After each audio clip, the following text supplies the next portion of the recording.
Superheroes are more popular than ever right now.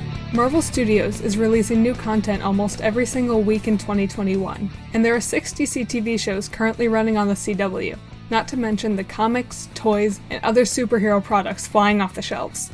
The heroes on screen are finally starting to represent the fans too, with the advent of more female, non-white, and queer leading characters. But a lot of this positive change has been met with calls that comics were never meant to be political, as if A, the presence of these characters, their mere existence, is political, and B, comic books aren't. But art and politics have always gone hand in hand, comic books and sci-fi in general more than most.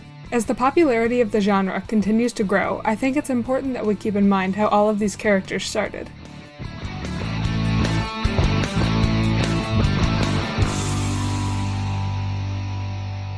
Welcome to the very first episode of They Made It Out of Clay.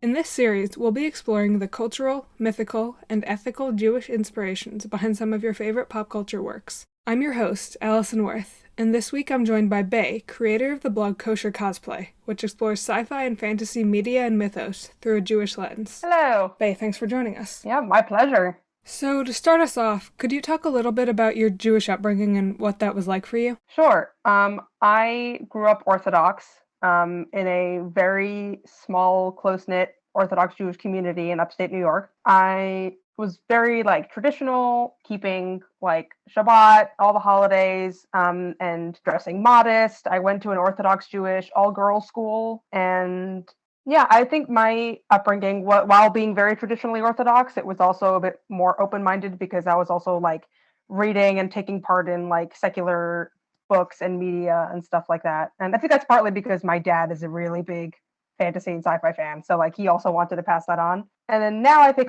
I still consider myself Orthodox. I would consider myself more on the modern spectrum as opposed to the traditionalist spectrum. But yeah, I think that's still about where I am today.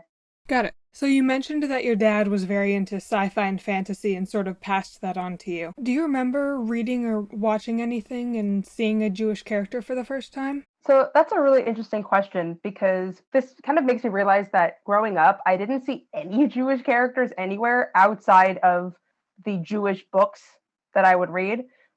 Jewish fiction and Jewish kids fiction is a whole genre within the Jewish community. Right. And a lot of Orthodox Jews only read Jewish fiction and stuff. So I had a couple of those books growing up and Jewish music, Jewish low budget shows and things like that.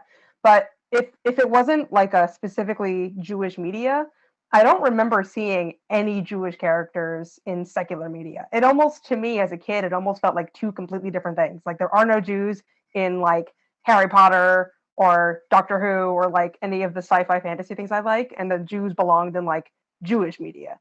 There was no crossover. Huh. So that's really interesting to me since you run this blog that's all about Jewish headcanons and Jewish theories about these mostly secular characters. So what gave you the initial idea for that blog, having grown up seeing those as two separate worlds, basically? When I first started Tumblr, I had a fandom blog that was just fandom stuff. And I started Kosher Cosplay because I started getting a little bit more interested in the Jewish side of Tumblr, and I was seeing more and more Jewish posts, but I hadn't really been seeing anyone combining the things that I loved. I started getting more interested in talking about Judaism and fantasy interpretations of halacha, or interpreting Jewish law in the context of dragons or elves or whatever. And I didn't really see, I saw random posts that would come across my dash, but I didn't see any, there was no blog that was dedicated to compiling or specifically talking about this stuff. And as I was getting more and more interested in it, I often had these kinds of conversations with my dad, and I just didn't see any one place where I could talk about this specific thing. So I started it, and then it gained traction relatively quickly, and I was shocked by that because I didn't realize anyone else would be interested. I thought it was just going to be me talking about the Winchesters from Supernatural being Jewish, or talking about, can your pet dragon light candles for you on Shabbat, random stuff like that. And it ended up growing, and I ended up really enjoying it. And it almost gave me more of an appreciation for my own Judaism, really, learning about things in a fantasy and sci-fi context, and learning also myself about the Jewish origins of a lot of my favorite shows and media. Awesome. That's a perfect segue into the main topic of today's episode, the Jewish roots of American superheroes. So, most people will recognize the names Stan Lee, Jack Kirby, Jerry Siegel, Joe Shuster. Not everyone knows that Stan Lee was really Stanley Lieber and Jack Kirby was really Jacob Kurtzberg. And they were all raised in Jewish immigrant households. Lee's parents were Romanian immigrants, Kirby's were Austrian. And so all of these characters have these Jewish origins. How do you feel like that influences how you consume the superhero media? I think definitely when I first learned about all of these kind of Jewish influences, it made my appreciation for it so much better because then they weren't just like everything else all of a sudden. I didn't know, when I would read a Batman comic or Superman, I didn't know that they had anything to do with Judaism. And because I kind of had this idea that they were two separate things, it didn't really occur to me to read them in a Jewish light. But when I learned that people like Stan Lee and Jack Kirby were Jewish, I was like, what? No way. It felt like I suddenly had like a bit more of a connection to it, and I started seeing the superhero genre in like a totally different light, and I felt like I had much more of a connection to it. Right. Yeah, I feel like the exact same. So when we're talking about that original superhero, at least in the way that most people think of a modern American comic book hero, we're talking about Superman, and he's pretty Jewish. He's got his Hebrew name, Kal-El, which translates like roughly to the voice of God, and his American name, Clark Kent, which is really made to sound like this like all-American guy. It's taken from these two Hollywood actors, Clark Gable and Kent Taylor. It's about as American as you can get. And that's really reminiscent of the way a lot of Jewish immigrants changed their names to sound less Jewish when they came to the US. Yeah.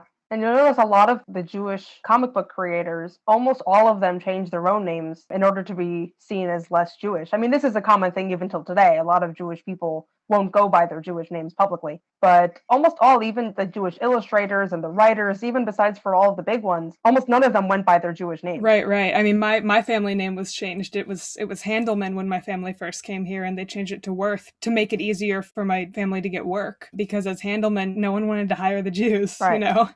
Right.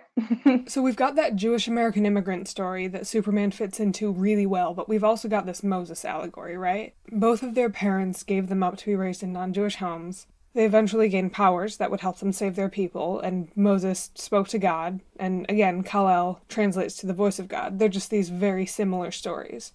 As someone who grew up seeing these as two totally different worlds, how do you feel about that comparison? Oh, it makes it so much better.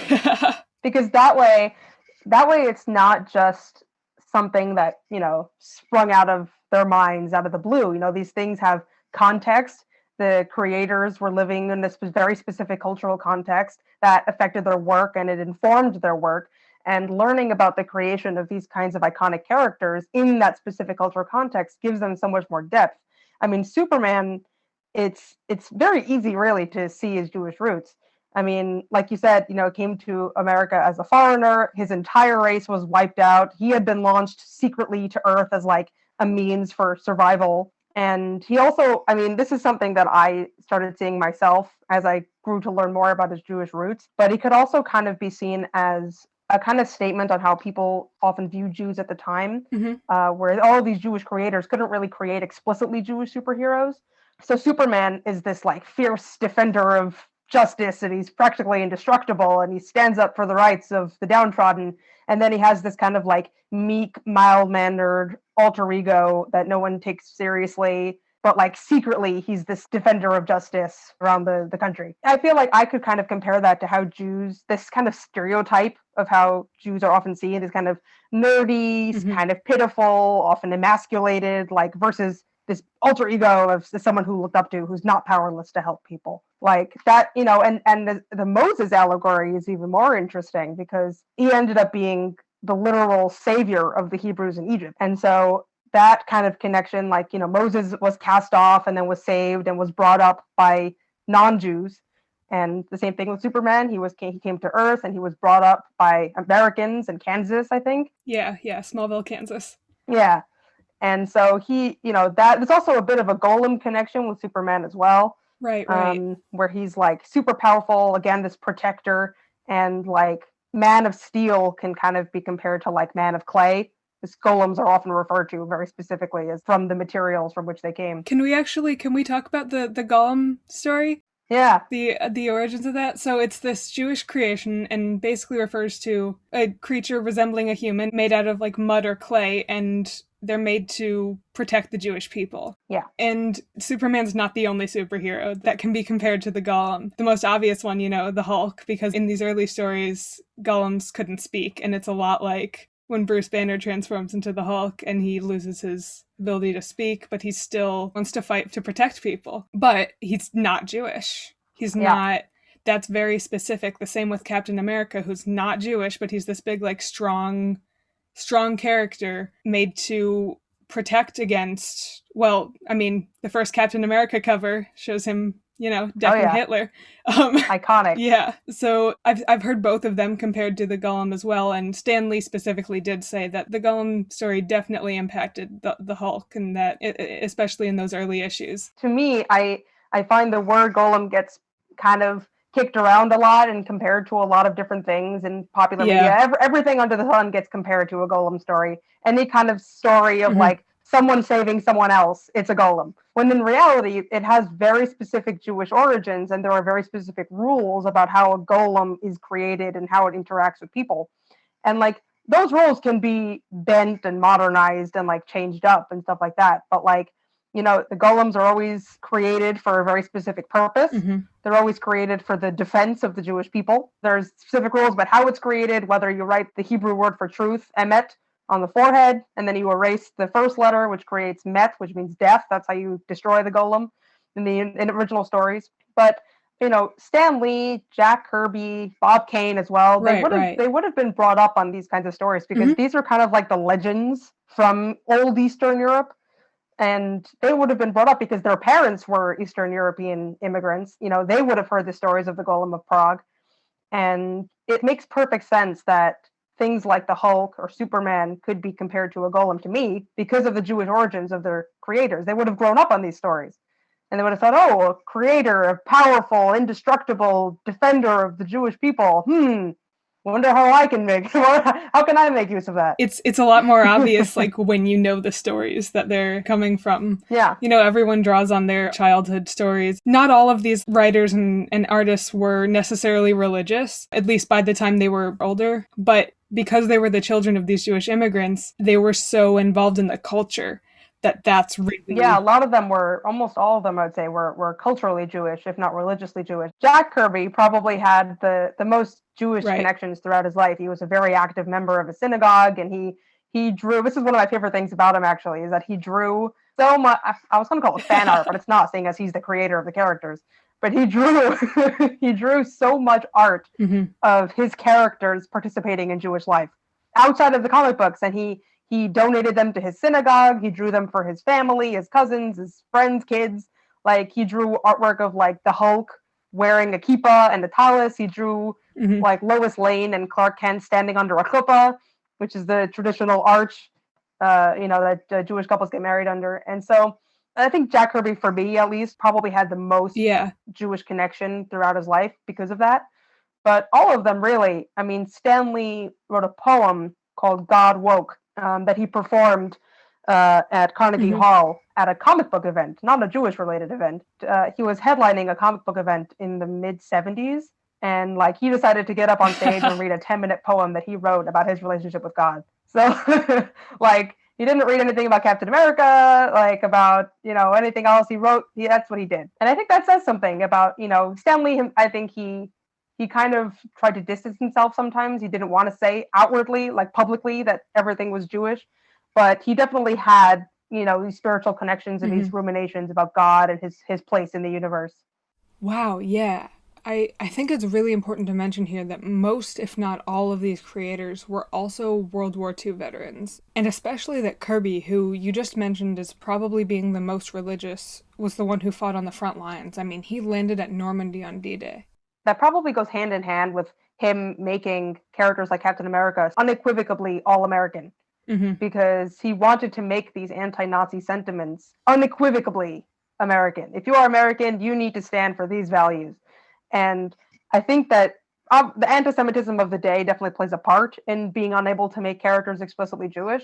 But Yeah. I think in making characters like Captain America stand for like American ideals and these kinds of like sentimental and idealized versions and like almost like an anthropomorphized America, Yeah. he kind of made fighting Nazis be an American trait. Exactly, and this was before America's involvement in the war. All of these writers and artists were still using their comics to make these political statements. Both Cap and Superman have these very human enemies for the most part, these very specifically fascist enemies. You know, Superman is not as famous as the Captain America cover, but he fights Hitler. He fights Adolf Hitler. And Captain America, in addition to that one cover, again, punching Hitler, it's fantastic. Hydra, his main enemies, and Red Skull, you know, they're all Nazis too. And this wasn't super popular in America at the time. Yeah, not at all. They got a lot of flack for that cover, actually, because when you think about it, they put a very powerful, still living world leader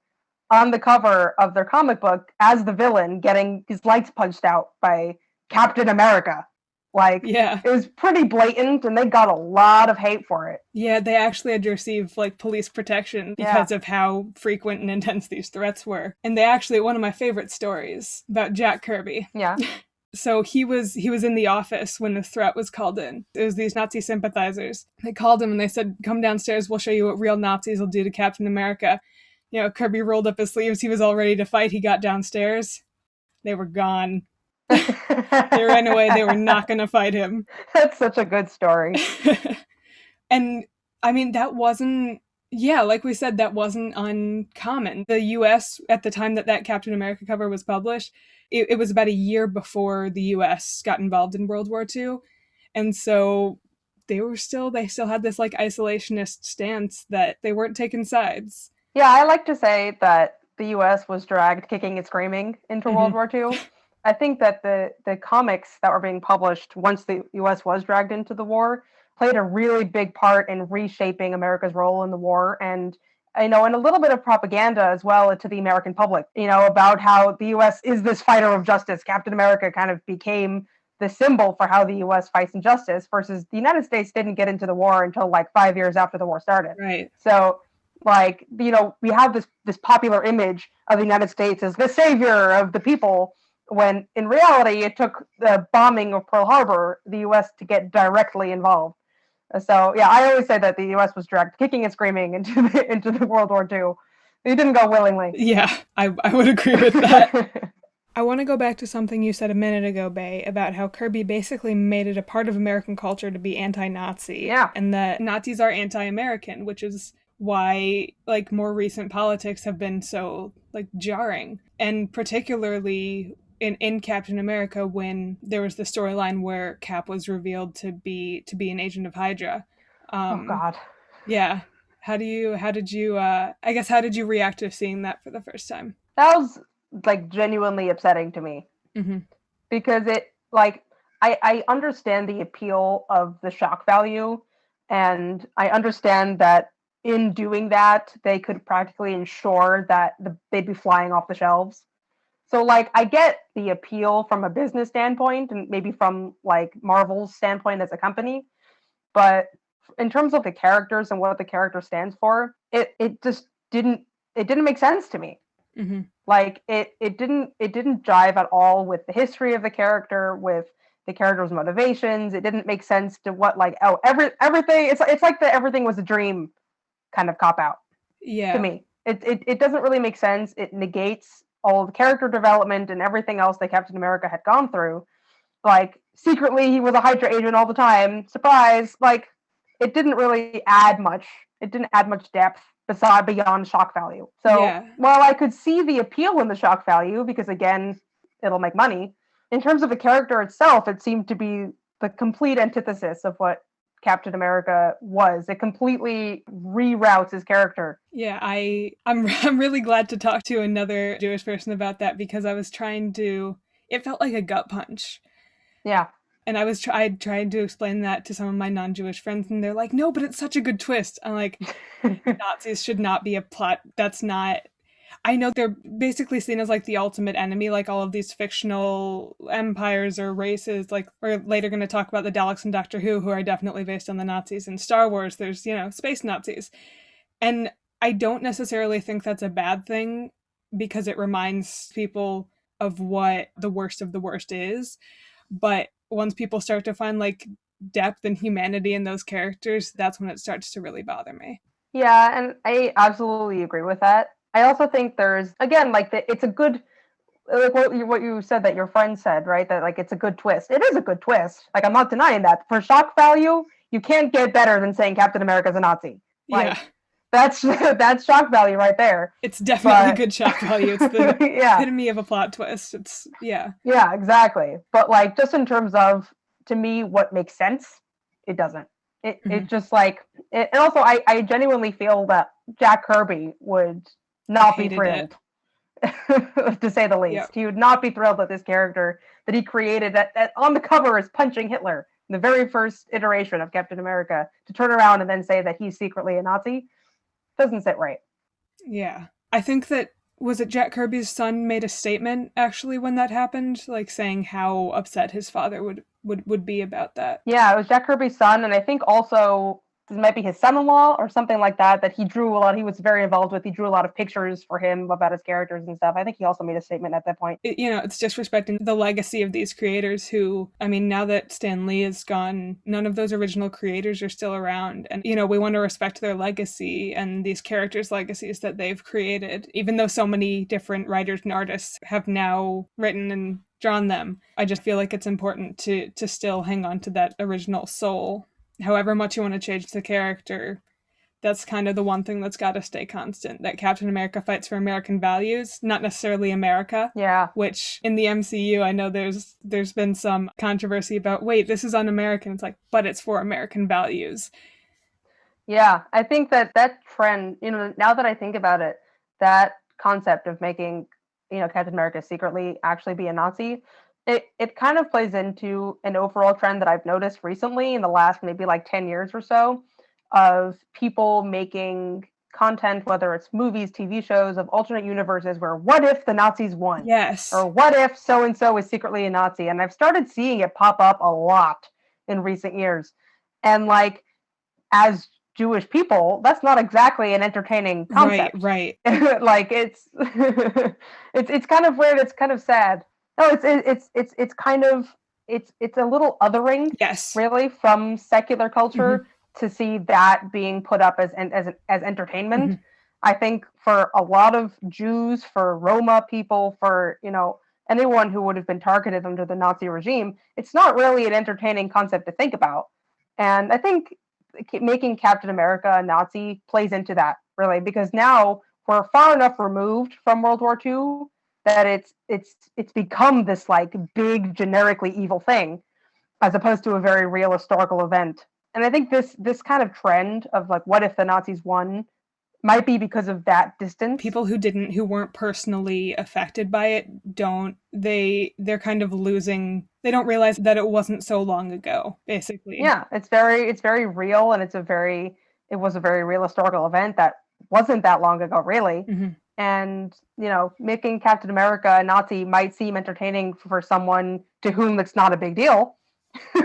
And I'm all for reinterpretations of characters and things like that. I'm a firm believer that like nothing is really set in stone. Like you can make reinterpretations up to the wazoo, but at the same time, you need to take that hand in hand with like a certain measure of respect for intentions and respect for audiences as well. I don't think that the audience they were making Captain America a Nazi for was Jews. Yeah, I feel like that was not who they had in mind. So I feel like in the comics versus TV and movies have a very different audience.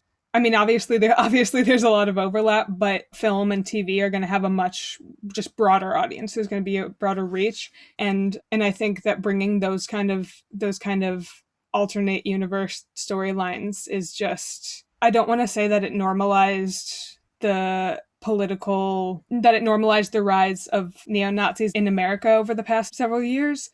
But, you see them wearing these like patches or things like that show these characters.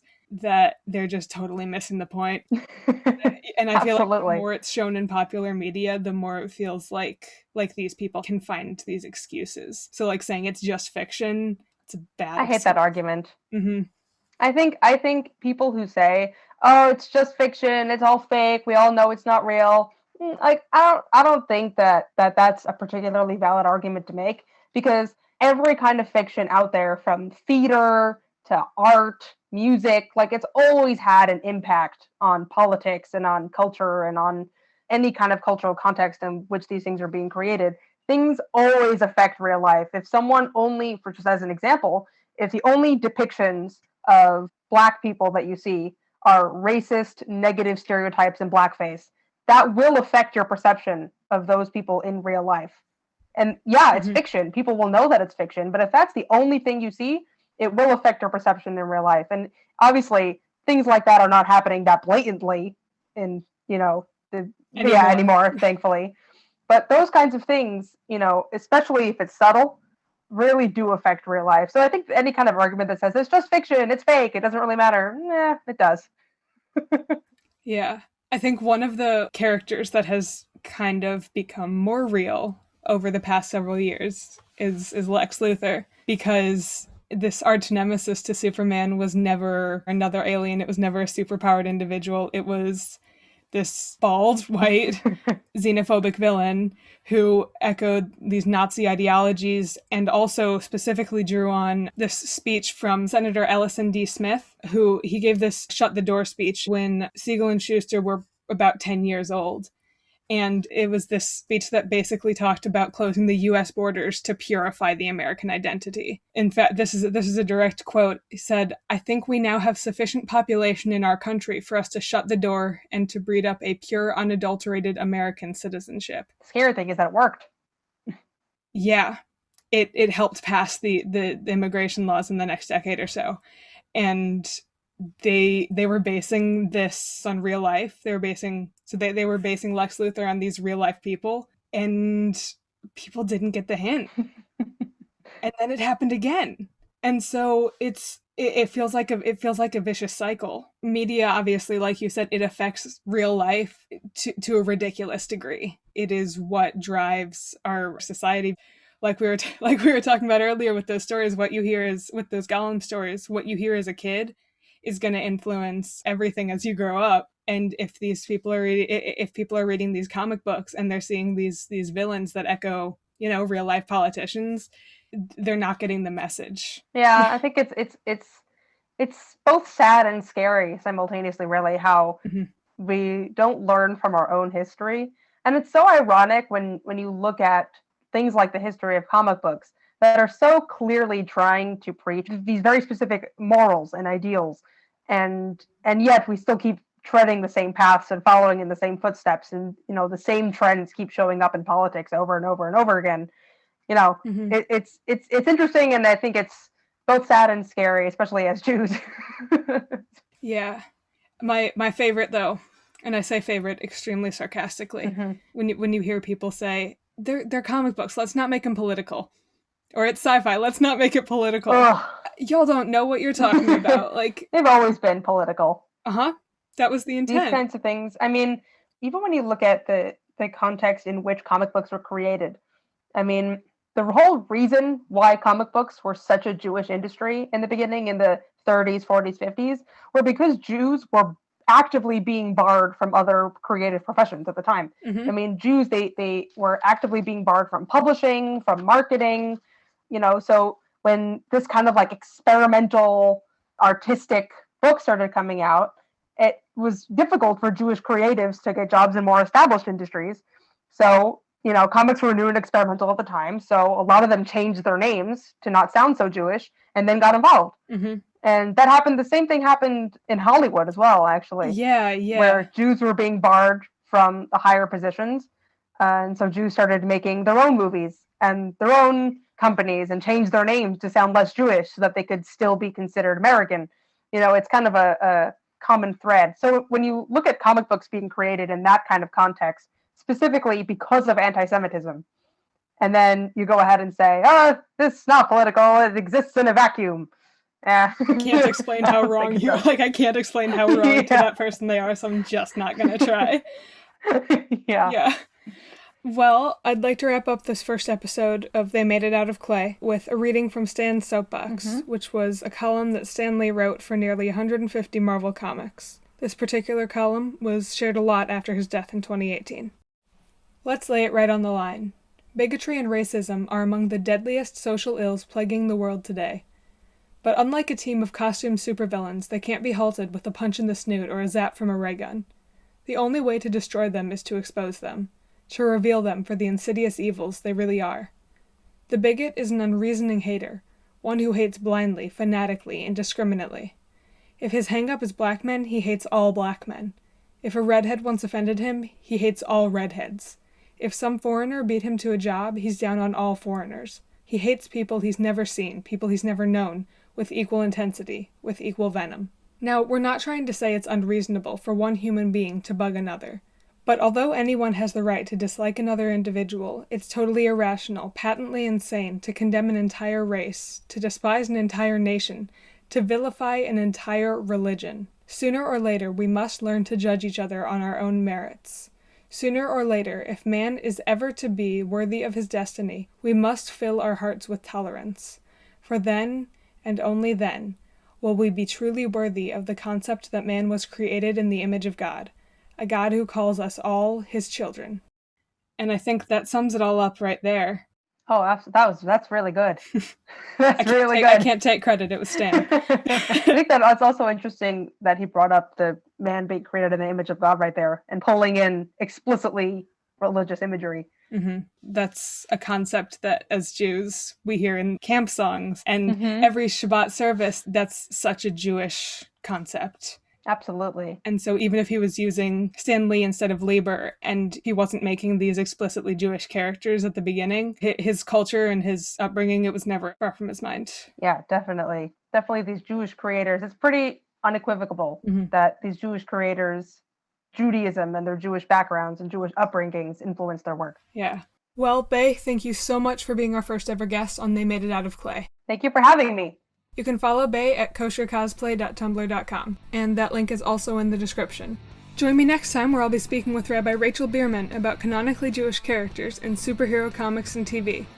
Also, give us a follow on Instagram and Facebook at Out of Clay Pod to learn more about Jewish pop culture history, listen to bonus content, and be the first to know when a new episode drops. Lehitraot!